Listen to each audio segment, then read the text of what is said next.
Greetings folks and welcome to the Pit of Doom TV.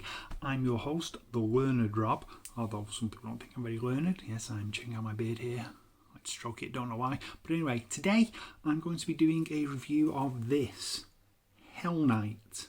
Now this is the French release of the film on Blu-ray from Rimini Editions, and it's a very nice little set. It's a Blu-ray DVD combo set, as you can see. A nice little booklet, and the great thing is, even though it's a French release, it comes in English language audio as well.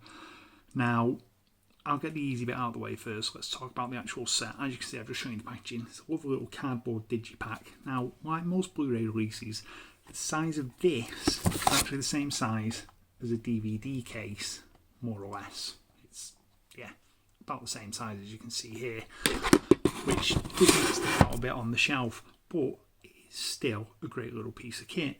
Now, in terms of extras on this set, you get an interview with Blair, which is always fun to watch, an interview with the director, Tom DeSimone, which is informative and quite illuminating. There's also an interview with the film's art director, Stephen G. Legler, the trailer, and like I said, you do get a 20-page booklet. Obviously that's in French, so if you don't speak French, it's not going to be much good to you. Now, the film itself. Hell Night is quite typical of an early 80s horror movie in many respects. It takes the stalk and slash milieu, big word, and takes it off in a slightly different way. You think it might be supernatural, but spoiler alert, it isn't. And there is a unique twist, which if you've never seen this, I'm not going to reveal here, but I'll give you a quick rundown. So, Hell Night itself. Hell Night is a college frat and sorority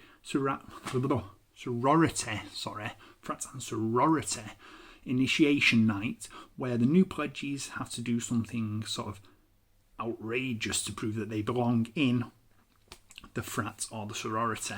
Now, this particular one, they have to go and spend time at a house. A haunted house. Yeah, haunted house.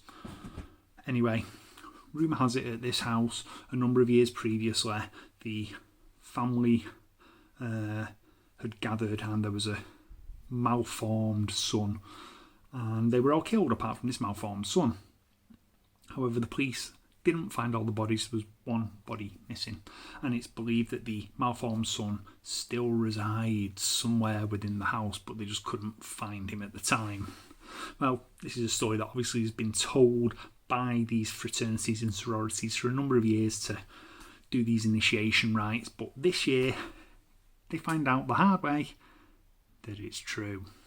Yes, they find out that there really is a missing, deformed child in the house, and possibly something else. But anyway, you get the usual tropes. You've got your four hero characters, which include Blair. You've got a Friday the 13th alumni in there as well, with Pete Barton, who plays the romantic lead. You have Vincent Van Patten, who is Dick Van Patten's son. They're the names that you'll recognise, those three. But you have two pairs, two guys, two girls. They pair up, they're locked in, and then a couple of members from the fraternity and the sorority turn up to set off some little tricks that they've rigged up, hidden speakers, spooky holograms and such, only to start falling prey to a very real psycho killer. Now, that's your plot. It's fairly standard, really, nothing spectacular. But the little twist that you get towards the end of the film does add an element to it. It's quite welcome. Now, it's a well-made film. I'm going to say that now. I find this to be a particularly well-made film. I think it's well shot. The artistic direction is really good. The look of the house, the mansion, it looks superb. I believe the real-life mansion that they used is the Kraft Mansion in California, which is a wonderfully gothic-looking building anyway, and of course, being shot mostly at night, looks exceptionally spooky. The costumes are great. The fact that everything's in fancy dress, because it's a fraternity and sorority party does add to things. It helps create a bit of a different atmosphere. You know, it's the early 80s, so it's not skin tight and neon and skinny ties and all of that shit. They're in period dress, which just adds an element of humour to it, especially when you see Vincent Van Patten running around in his little Love Heart boxer shorts. It's funny. The special effects are really well done. They're just gory enough to be satisfying, but not so gory as to make you go, ugh. It's a really well made little film. I really enjoy it. It was a bit of a failure on its original release, but it has since built up a cult following on home media such as VHS, DVD, Blu-ray. I've got this one, like I said, I've got this French edition. It's not available in the UK. There's been no UK release of this film on Blu-ray. It was released on DVD, and I do have the DVD copy of it. It's absolutely terrible. Compared to this, it's shocking. The image quality, everything about it is just poor on the DVD, but this looks superb. It's probably the best a film like this could ever look.